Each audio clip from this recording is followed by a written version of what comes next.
ശ്രീനിവാസന് വിട നൽകുകയാണ് കേരളം. മലയാളത്തിന്റെ ശ്രീമാഞ്ഞു.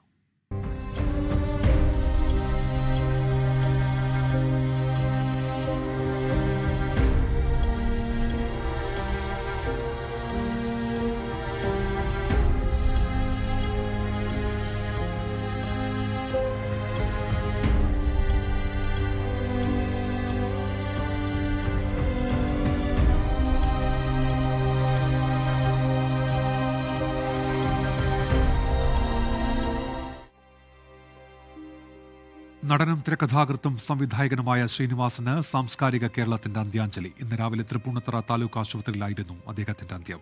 69 വയസ്സായിരുന്നു. നാളെ രാവിലെ 10 മണിക്ക് ഔദ്യോഗിക ബഹുമതികളോടെ കണ്ടനാട്ടെ വീട്ടുവളപ്പിലാണ് സംസ്കാരം. ഏറെ നാളായി രോഗബാധിതനായി ചികിത്സയിലായിരുന്നു ശ്രീനിവാസൻ. ഡയാലിസിസിന് കൊണ്ടുപോകും വഴി ശ്വാസതടസ്സമുണ്ടായതിനെ തുടർന്ന് തൃപ്പൂണിത്തുറ താലൂക്ക് ആശുപത്രിയിൽ പ്രവേശിപ്പിക്കുകയായിരുന്നു. രാവിലെ 8:30 മരണം സ്ഥിരീകരിച്ചു. ഭാര്യ വിമല ഒപ്പമുണ്ടായിരുന്നു.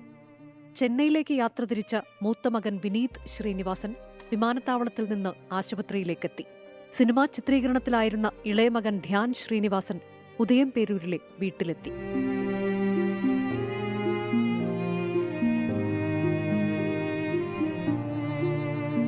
അസുഖബാധിതനായി ഏറെ തളർന്നപ്പോഴും പൊതുവേദികളിൽ ഉൾപ്പെടെ സജീവമായിരുന്ന പ്രിയതാരത്തിന്റെ അപ്രതീക്ഷിത വിയോഗത്തിന്റെ ഞെട്ടലിലാണ് ഉദയംപേരൂരിലെ കണ്ടനാട്.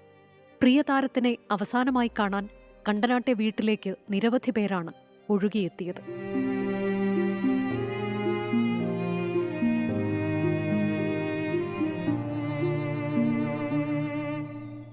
മുഖ്യമന്ത്രി പിണറായി വിജയൻ എറണാകുളം ടൗൺ ഹാളിലെത്തി അന്തിമോപചാരം അർപ്പിച്ചു.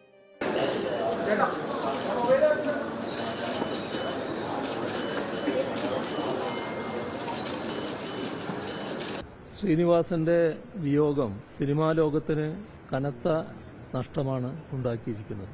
തന്റെ ശൈലിയിലൂടെ, നല്ല മൂർച്ചയേറിയ പരിഹാസങ്ങളിലൂടെ സിനിമ കാണുന്നവരെ വലിയൊരു തലത്തിലേക്ക് ഉയർത്തിക്കൊണ്ടുപോകാൻ ശ്രീനിവാസന് കഴിഞ്ഞിരുന്നു. എല്ലാ രീതിയിലും കനത്ത നഷ്ടം, വ്യക്തിപരമായും വലിയ തോതിലുള്ള ഒരു നഷ്ടം ഇതിലൂടെ സംഭവിച്ചിരിക്കുന്നു എന്നതാണ്. 24-ന് വേണ്ടി chief editor R Sreekandan Nair ആദരമർപ്പിച്ചു.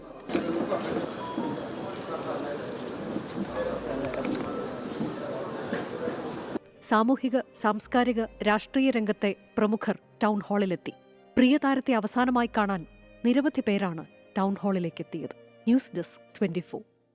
ലോകത്തെവിടെയായാലും ഏത് സമയത്തും 24 വാർത്തകളും ഓഗ്മെന്റഡ് റിയാലിറ്റി പാക്കേജുകളും എക്സ്പ്ലെയിനറുകളും വിശദമായി കാണാൻ ഞങ്ങളുടെ യൂട്യൂബ് ചാനൽ നിങ്ങൾക്ക് സബ്സ്ക്രൈബ് ചെയ്യാം.